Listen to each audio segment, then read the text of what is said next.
गजा की खून में डूबी ईद और उम्मत मुस्लिमा की बेहिसी।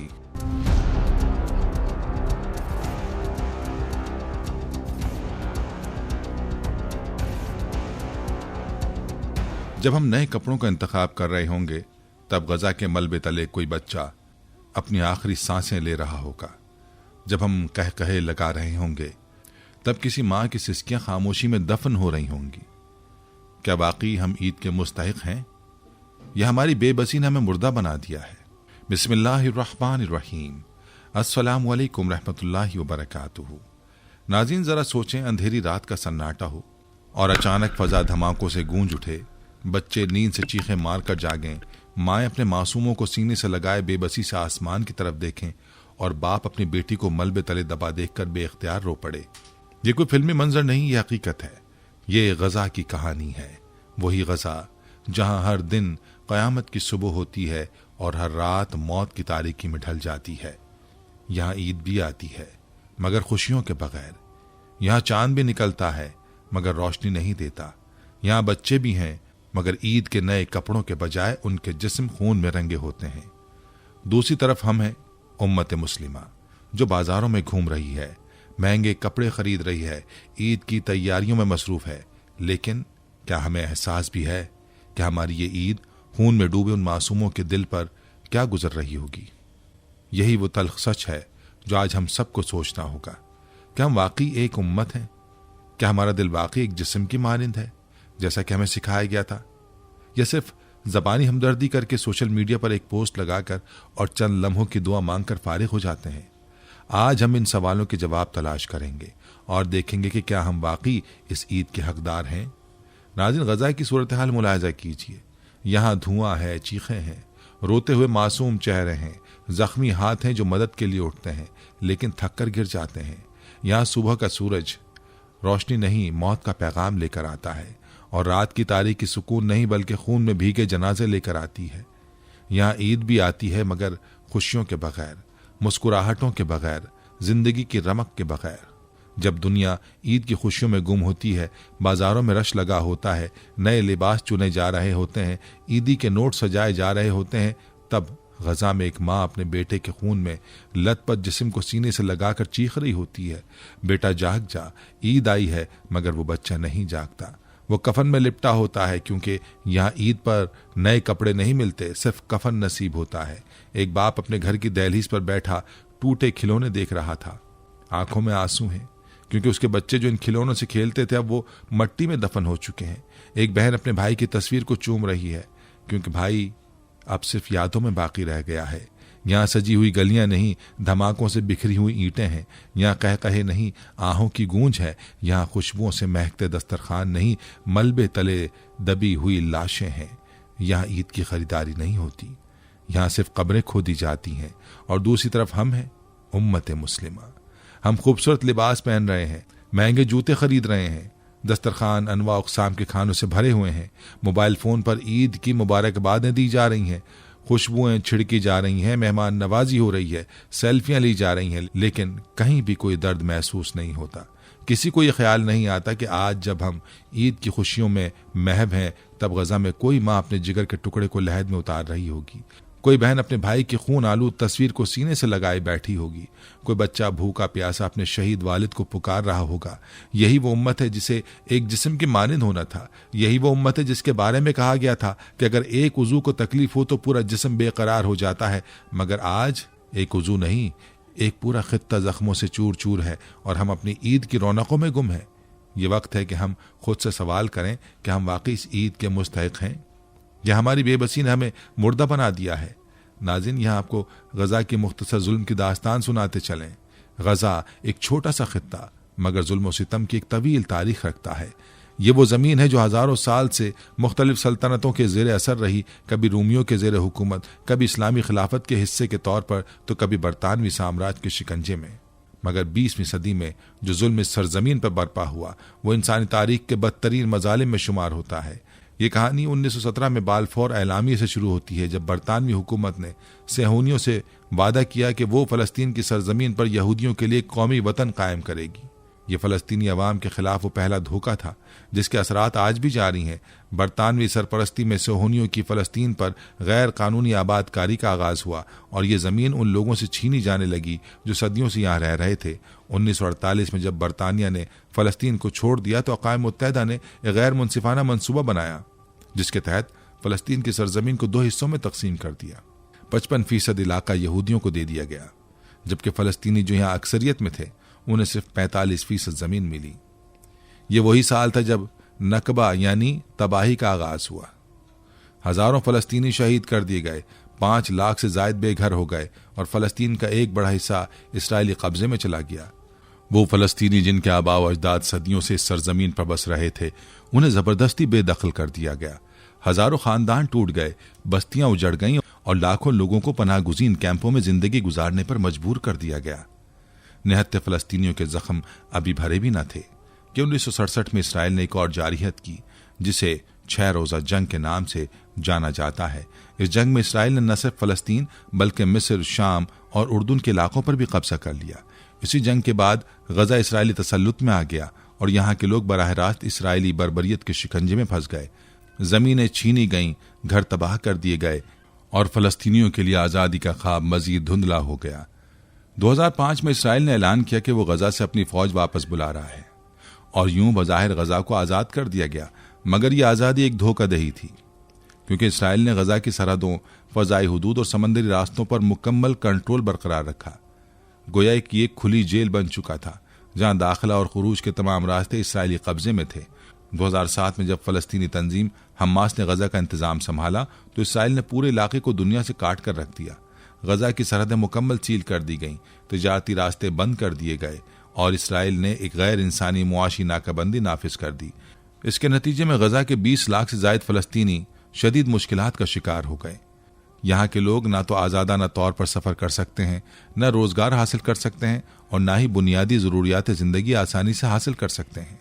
2008, 2012 और 2014 में इसराइल ने वहशियाना बमबारी की जिसमें हज़ारों मासूम फ़लस्तीनी शहीद हुए, लाखों बेघर हुए और गजा का इंफ्रास्ट्रक्चर मुकम्मल तौर पर तबाह कर दिया गया। हर हमले के बाद अक़वाम मुत्तहिदा और आलमी बिरादरी ने महज मजम्मती बयान जारी किए, मगर इसराइली मजालिम नहीं रुके। आज गजा दुनिया की सबसे बड़ी जेल में तब्दील हो चुका है। यहाँ के अवाम शदीद मुश्किलात का शिकार हैं। इसराइल ने गजा में गजाई अशिया की तरसील पर सख्त पाबंदियाँ आयद कर रखी हैं जिसके बायस यहाँ के लोग भूख और प्यास से लड़ रहे हैं। गजा में रोज़ाना 20 घंटे से ज़ायद बिजली गायब रहती है क्योंकि इसराइल ने बिजली की फराहमी को महदूद कर रखा है। अस्पतालों में दवाएं और तिब्बी आलात खत्म हो चुके हैं, जख्मियों का इलाज मुमकिन नहीं और बीमार लोग बेबसी में मौत के मुंह में जा रहे हैं। स्कूल तबाह कर दिए गए, यूनिवर्सिटियां वीरान हो चुकी हैं और गजा में बेरोजगारी की शरह 50% से तजावुज़ कर चुकी है। नाज़रीन, सब कुछ होते हुए भी आलमी बिरादरी खामोश है। अक़वाम मुत्तहिदा करारदादें पास करती है मगर इसराइल इन पर अमल नहीं करता। मुस्लिम ममालिक सिर्फ बयानात देते हैं मगर अमली इक़दामात से गुरेज़ा हैं। क्या फ़लस्तीनी बच्चे इंसान नहीं? क्या उनका खून, उनके ख्वाब, उनकी उम्मीदें कोई कीमत नहीं रखती? ये जुल्म कब ख़त्म होगा? क्या गजा के लोगों को जीने का हक़ नहीं है? क्या फ़लस्तीनी बच्चों की मासूम मुस्कुराहट दुनिया के किसी कानून में काबिल कदर नहीं? या हम सब की बेहिसी ने गजा को हमेशा के लिए मलबे में दफन करने का फैसला कर लिया है? यही वो सवाल है जिसका जवाब हम सबको देना होगा। नाज़रीन, गजा में ईद की खुशियों के बजाय जनाजों का दिन है। ईद एक ऐसा दिन जो खुशी, हंसी और मोहब्बत का पैगाम लेकर आता है। जब ईद की सुबह नए कपड़ों में खुशबू लगाए मस्जिद का रुख करते हैं तो गजा में ये सुबह एक अलग ही मंजर पेश करती है। यहाँ ईद की अजान के साथ गोलियों की आवाज़ें भी गूंजती हैं। यहाँ चांद रात को बाजारों में खरीदारी के बजाय घरों में सिसकियाँ सुनाई देती हैं। यहाँ ईद के कपड़ों की जगह कफन बिकते हैं। यह ईद के दिन एक बाप अपनी बेटी के लिए नए कपड़े खरीदने के बजाय उसकी लाश को दफनाने का बंदोबस्त कर रहा होता है।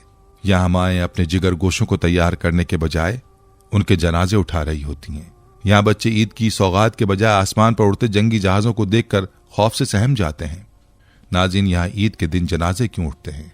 क्योंकि इसराइल जब चाहता है गजा पर बमबारी कर देता है, कभी ईद से एक दिन पहले, कभी ईद की रात और कभी ईद के दिन।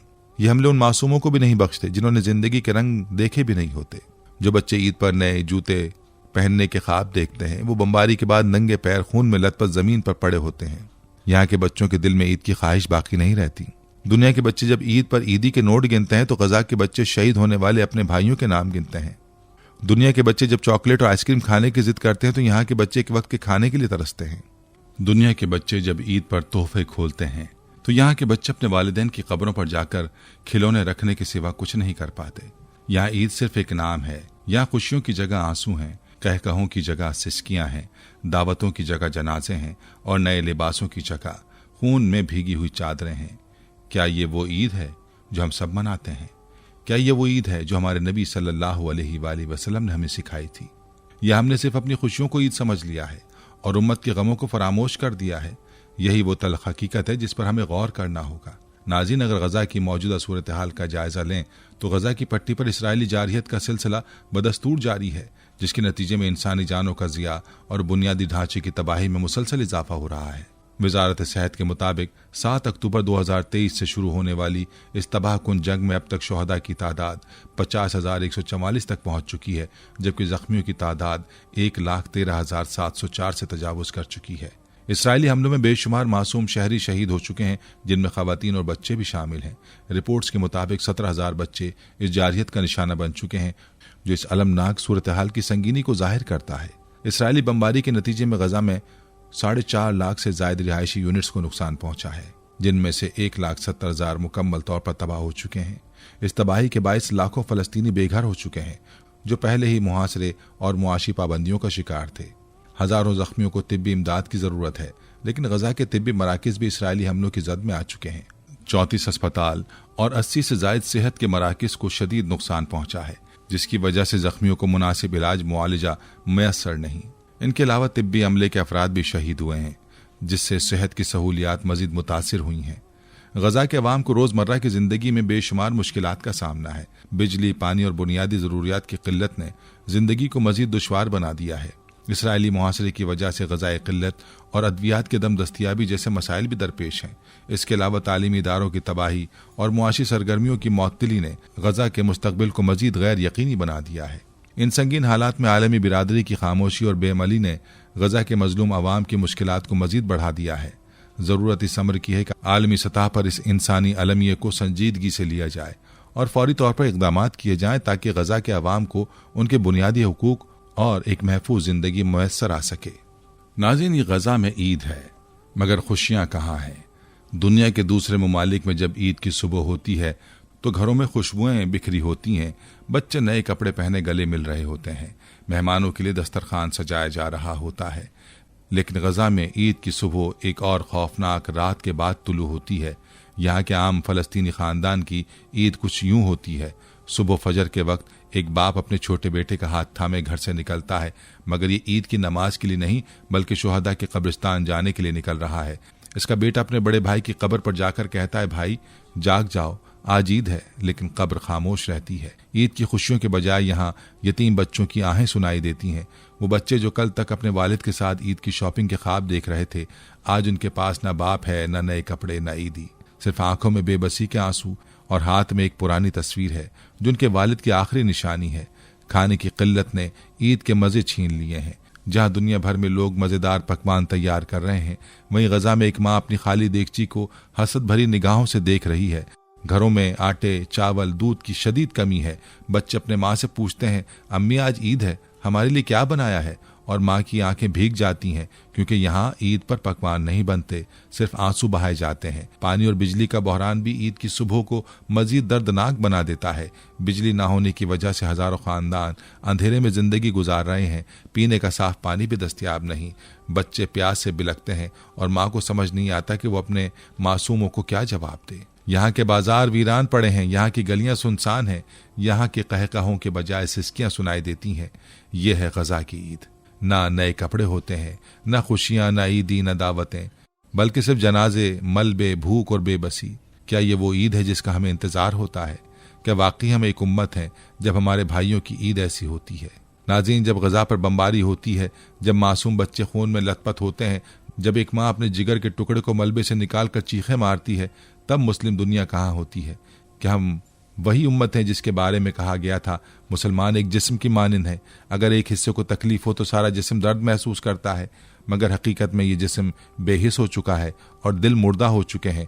मुस्लिम ममालिक के हुक्मरान महज तशवीश का इजहार करते हैं, मजम्मती बयान जारी करते हैं और अक़वाम मुत्तहिदा में चंद करारदादें पेश करके खामोश हो जाते हैं, मगर ये सब फ़लस्तीनियों के खून के सामने कुछ नहीं। उन हुक्मरानों के ऐवान तो रोशनियों से जगमगा रहे हैं, मगर गजा में अंधेरे हैं। उनके दस्तरखानों पर अनवा अक़साम के खाने हैं, मगर गजा में भूख और प्यास है। उनके लिए ईद रंगीन है, मगर गजा में कफन बिछे हैं। ये वही उम्मत है जिसके पास दुनिया के 70% तेल के ज़खायर हैं, जिसके पास अरबों डॉलर के वसाइल हैं, मगर फिर भी ये उम्मत अपने मजलूम फ़लस्तीनी भाइयों की मदद नहीं कर पा रही। ये बेबसी नहीं बल्कि बेहिसी है। आज इस्लामी ममालिक के बेशतर हुक्मरान आलमी ताकतों के सामने झुके हुए हैं। इन्हें अपने इक़्तिदार की फ़िक्र है, मगर गजा के शहीदों की कोई परवाह नहीं। वो इन ताकतों से मुआशी मुआहदे कर रहे हैं, सिफारती ताल्लुकात बढ़ा रहे हैं, मगर इन मासूमों के बच्चों की लाशों पर उनके होंठ बंद हैं। क्या ये वही उम्मत है जिसके आबा व अजदाद ने दुनिया में अदल इंसाफ का निज़ाम कायम किया था? ये उम्मत अपनी बेहिसी की सबसे खतरनाक सतह पर पहुंच चुकी है। जब गजा में जुल्म होता है तो हम सोशल मीडिया पर पोस्ट लगाकर खामोश हो जाते हैं। हम मजलूमों के साथ खड़े होने के बजाय सिर्फ ज़बानी दावे करते हैं, मगर हमारी दुआएं, हमारे अमली इक़दामात नहीं। हमारे जज्बात हैं, मगर हम बेअमल हैं। हम एक दूसरे को कोसते हैं, मगर जालिमों के खिलाफ खड़े नहीं होते। अगर हम वाकई एक जिस्म की मानिंद होते तो आज गजा में ये हाल ना होता। अगर हम वाकई एक उम्मत होते तो आज हमारा रद्द अमल दुनिया को हिलाकर रख देता। मगर हकीकत यही है कि हम अपनी ईद की खुशियों में मसरूफ़ हैं, जबकि हमारे भाई कफन में लिपटे पड़े हैं। नाज़रीन, अगर हम अवाम की बेहिसी की बात करें तो हमारा किरदार भी तमाशाइयों से कम नहीं है। हम रोज़ाना सोशल मीडिया पर फ़लस्तीन की वीडियोस देखते हैं, दिल दहला देने वाली तस्वीरें शेयर करते हैं, कुछ देर अफसोस करते हैं, फिर अपनी ज़िंदगी में मगन हो जाते हैं। क्या हमारी जिम्मेदारी बस इतनी सी है? क्या सिर्फ एक पोस्ट लगाने से, ये चंद लम्हे अल्लाह मदद करे कह देने से गजा के मजलूमों की हालत बदल जाएगी? नहीं। हम फ़लस्तीन के हक़ में हैशटैग चलाते हैं, वीडियोस पर अफसोसनाक लिखकर आगे बढ़ जाते हैं, मगर कभी खुद से पूछा कि क्या हमने वाकई उनके लिए कुछ किया है? हम अगर चाहें तो अपनी रोज़मर्रा के फैसलों में ऐसी तब्दीली ला सकते हैं जो फ़लस्तीन के लिए मौसर हो। मसलन इसराइली मसनूआत का बाइकॉट, फ़लस्तीनी फलाही इदारों की मदद और अपनी हुकूमतों पर दबाव डालना कि वो अमली इक़दामात करें। मगर हम ऐसा नहीं करते क्योंकि हमें अपनी ज़िंदगियों की आसानियाँ ज़्यादा अजीज़ हैं। हम में से अक्सर लोग फ़लस्तीन की तारीख तक नहीं जानते। हम जानते नहीं कि ये जुल्म कब और कैसे शुरू हुआ, कौन कौन से मजालिम ढाए जा चुके हैं और आलमी साजिशें क्या हैं। हम फ़लस्तीन के बारे में बस इतना ही जानते हैं जितना सोशल मीडिया पर नज़र आता है। हमने कभी किताबें पढ़कर, तहकीक करके या गहराई में जाकर इस मसले को समझने की कोशिश की? अगर हम वाकई संजीदा होते तो आज हमारी सोच भी मुख्तलिफ होती और हमारा रद्द अमल भी। जब हम ब्रांडेड कपड़ों की खरीदारी में मसरूफ़ होते हैं तब गजा में किसी का घर मलबे में बदल चुका होता है। जब हम महंगे जूते, परफ्यूम और तोहफे खरीद रहे होते हैं तब गजा में एक बच्चा जख्मी हालत में अपनी माँ को तलाश कर रहा होता है। जब हम पार्कों में और तफरीह मकामात पर खुशियां मना रहे होते हैं तब गजा के किसी अस्पताल में बिजली ना होने की वजह से एक मासूम दम तोड़ चुका होता है। नाज़रीन, ये तजाद हमें झंझोड़ता क्यों नहीं? क्या हम वाकई इस बात पर यकीन रखते हैं कि मुसलमान एक जिस्म की मानिंद है? अगर हमारा दिल गजा के बच्चों के साथ नहीं धड़कता, अगर हमारी आंखों में उनके लिए आंसू नहीं है, अगर हमारा हाथ उनकी मदद के लिए नहीं बढ़ता, तो फिर हमें खुद से ये सवाल करना चाहिए कि क्या हम बेहिसी की इंतहा को पहुंच चुके हैं? ये वक्त जागने का है। सोशल मीडिया पर सिर्फ जज्बाती पोस्ट लगाने के बजाय हमें अमली इक़दामात करने होंगे। हमें अपनी ज़िंदगी में कुछ हिस्से उन मजलूमों के लिए वक्फ करने होंगे। हमें अपनी तरजीहात बदलनी होंगी। हमें अपने हुक्मरानों को मजबूर करना होगा वो फ़लस्तीन के लिए खड़े हों, वरना ये बेहिसी हमारी अपनी बर्बादी का सबब बन जाएगी। नाज़रीन, हम में से अक्सर लोग ये सवाल करते हैं कि हम क्या कर सकते हैं? हम तो सिर्फ आम लोग हैं। मगर यही सोच हमें बेअमल रखती है। हर बड़ी तब्दीली एक फ़र्द के अमल से ही शुरू होती है। अगर हम वाकई फ़लस्तीन के मजलूमों का साथ देना चाहते हैं तो हमें अमली इक़दामात उठाने होंगे, ना कि सिर्फ जज्बाती बयानात देने से इक्तफ़ा करना होगा। गजा के लोग भूख, प्यास, बेघरी और तिब्बी सहूलियात की कमी का सामना कर रहे हैं। हमें चाहिए कि फ़लस्तीनी फलाही इदारों के ज़रिए अपनी इस्तिताअत के मुताबिक मदद करें। चंद 100 रुपये भी अगर इखलास के साथ दिए जाएं तो वो किसी भूखे के लिए खाने का इंतज़ाम कर सकते हैं, किसी ज़ख्मी के लिए दवा खरीद सकते हैं या किसी यतीम के आंसू पूछ सकते हैं। आज के दौर में सोशल मीडिया सबसे बड़ा हथियार है। हमें चाहिए कि फ़लस्तीन के बारे में मुसद्दिक़ा मालूमात, तारीख़ और ज़मीनी हक़ाइक़ पर मबनी मवाद शेयर करें ताकि लोग सही तौर पर इस जुल्म को समझ सकें। सिर्फ एक तस्वीर या वीडियो शेयर कर देना काफ़ी नहीं, बल्कि हमें ऐसी पोस्ट जो लोगों के ज़मीर को झंझोड़ दें, इन्हें अमली इक़दाम उठाने पर मजबूर कर दें। हम रोज़ाना ऐसी मसनूआत खरीदते हैं जिनकी आमदनी से इसराइल को माली फ़ायदा होता है और यही पैसा फ़लस्तीनियों पर बमबारी में इस्तेमाल होता है।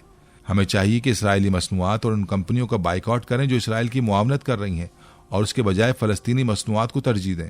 अगर दुनिया भर के मुसलमान मुत्तहिद होकर बाइकआउट करें तो ये इसराइली मईशत पर ज़बरदस्त असर डाल सकता है। अगर हम ये 3 इक़दामात भी ईमानदारी से शुरू कर दें तो ये फ़लस्तीन के लिए एक मजबूत आवाज़ बन सकते हैं। ये वक्त ज़बानी हमदर्दी का नहीं बल्कि अमली इक़दाम का है। क्या हम वाकई तैयार हैं अपनी ज़िंदगियों में ऐसी तब्दीली लाएं जो गज़ा के मजलूमों के लिए उम्मीद बन सके, या हम फिर सिर्फ एक पोस्ट लगाकर अपनी जिम्मेदारी से सुबुकदोश हो जाएं? फैसला हमें करना है। नाज़रीन, अगर उम्मत मुस्लिमा वाकई एक जिस्म की मानिंद है तो फिर फ़लस्तीन के ज़ख्मों पर मरहम रखने के लिए इज्तिमाई इक़दामात क्यों नहीं किए जा रहे? जब भी गज़ा पर बमबारी होती है, मुस्लिम हुक्मरान मजम्मत के बयानात देकर खामोश हो जाते हैं। OIC इजलास बुलाती है, करारदादें पास होती हैं, मगर अमली इक़दामात कहीं नज़र नहीं आते। मुस्लिम ममालिक के पास बेपनाह वसाइल, ताकत और सिफारती असर रसूख मौजूद है, मगर वो खामोश तमाशाई बने हुए हैं। अगर मुस्लिम दुनिया वाकई फ़लस्तीन की आज़ादी चाहती है तो उसे ज़बानी बयानात से आगे बढ़कर अमली इक़दामात उठाने होंगे। इसराइल से सिफारती ताल्लुकात ख़त्म किए जाएँ और उन ममालिक पर दबाव डाला जाए जो इसराइल के साथ तिजारत और सिफारती ताल्लुकात बढ़ा रहे हैं। इक़्तिसादी बाइकआउट के जरिए इसराइली मईशत को नुकसान पहुंचाया जाए, क्योंकि इसराइल की जंगी ताकत का बड़ा हिस्सा मगरबी सरमायाकारी और मुस्लिम ममालिक से होने वाली तिजारत पर मुनहसिर है। फ़लस्तीन को अस्करी और दिफाई मदद फराहम की जाए ताकि वो अपनी सरजमीन का दिफा कर सकें, इसराइली जारहियत का मुकाबला कर सकें। आलमी सतह पर फ़लस्तीन के हक़ में मजबूत सिफारती मुहिम चलाएं ताकि अक़वाम मुत्तहिदा और दीगर आलमी फोरम्स पर फ़लस्तीनियों का मुकदमा भरपूर अंदाज में लड़ा जा सके। इस्लामी ताउन तंजीम OIC, जो 57 मुस्लिम ममालिक की नुमाइंदा तंजीम है, अगर वाकई फ़लस्तीन के लिए संजीदा हो जाए तो दुनिया की सियासत बदल सकती है। मगर बदकिस्मती से OIC महज इजलास बुलाने, मजम्मती बयानात जारी करने और तशवीश के इजहार तक महदूद हो चुकी है। OIC को चाहिए कि फ़लस्तीन के लिए मुस्तकिल माली, सिफारती और इंसानी इमदाद का एक मजबूत निज़ाम बनाए, इसराइल के खिलाफ बैनुल अक़वामी सतह पर कानूनी कार्रवाई करे ताकि उसे जंगी जराइम में मुलव्विस साबित किया जा सके। मुस्लिम ममालिक को मुत्तहिद करके अमेरिका और यूरोपीय ताकतों पर दबाव डाले कि वो इसराइल की अंधी हिमायत तर्क कर दें। फ़लस्तीनी अवाम अपनी ज़मीन के दिफा के लिए मज़ाहमत कर रहे हैं, मगर उन्हें दुनिया दहशतगर्द करार देने की कोशिश कर रही है। ये उम्मत मुस्लिमा की जिम्मेदारी है कि वो फ़लस्तीनी मज़ाहमत को एक जायज़ जिद्दोजहद के तौर पर तस्लीम कराए और उनकी हिमायत करे। अगर मुस्लिम ममालिक यकजहती का मुजाहरा करें तो फ़लस्तीनी मज़ाहमत को मजबूत किया जा सकता है और इसराइली जारहियत का मौसर जवाब दिया जा सकता है। यह मज़ाहमत सिर्फ हथियारों से नहीं बल्कि इक़्तिसादी, सिफारती और सोशल मीडिया के मैदान में भी होनी चाहिए। ये वक्त सिर्फ मजम्मत करने का नहीं बल्कि अमली इक़दामात करने का है। अगर आज भी मुस्लिम हुक्मरान खामोश रहे, OIC बेअमल रही और मुस्लिम अवाम बेहिस बनी रही तो याद रखें ये जुल्म सिर्फ फ़लस्तीन तक महदूद नहीं रहेगा। ये वक्त जागने का है, क्योंकि अगर आज हमने कुछ न किया तो कल हमें भी कोई बचाने वाला नहीं होगा। नाज़रीन ज़रा तसव्वुर करें, एक छोटा सा मासूम बच्चा जिसकी उम्र बमुश्किल 7 या 8 साल होगी, एक हाथ में अपने बोसीदा जूते पकड़े दूसरे हाथ से अपने आंसू पोंछते हुए कैमरामैन के सामने खड़ा है और उसकी आंखें सूजी हुई हैं, चेहरा मिट्टी से अटा हुआ है, होंठ खुश्क हैं जैसे कई दिनों से प्यासा हो। वो अपने इर्द गिर्द बिखरी तबाही को देख रहा है। वो जगह जहां कभी उसका घर हुआ करता था आज मलबे का ढेर है। मेरे बाबा कहाँ हैं? वो मासूमियत से पूछता है। कोई जवाब नहीं देता, बस हवा के झोंके में उसके अल्फाज गूंज कर खो जाते हैं। फिर वो अपनी नजरें उठाता है, शायद किसी मौजज़े का इंतजार कर रहा हो, और धीरे से कहता है, मैंने बाबा से वादा किया था कि इस बार हम ईद पर नए कपड़े पहनेंगे, साथ में ईदी लेंगे और खूब हंसी खुशी गुजारेंगे, मगर बाबा तो चले गए। मैं ईद कैसे मनाऊं? ये बच्चा वो नहीं जो सिर्फ गजा की गलियों में रहता है। ये हर फ़लस्तीनी बच्चा है जो अपने वालिदैन, अपने बहन भाइयों और अपने प्यारों को खो चुका है। उसकी ईद नए कपड़ों, खिलौनों या मिट्टी से नहीं बल्कि आंसू और शुहदा के जनाजे से शुरू होती है। उसकी मुस्कुराहट छीन ली गई है, मगर क्या वाकई हम उसके दुख को महसूस कर रहे हैं?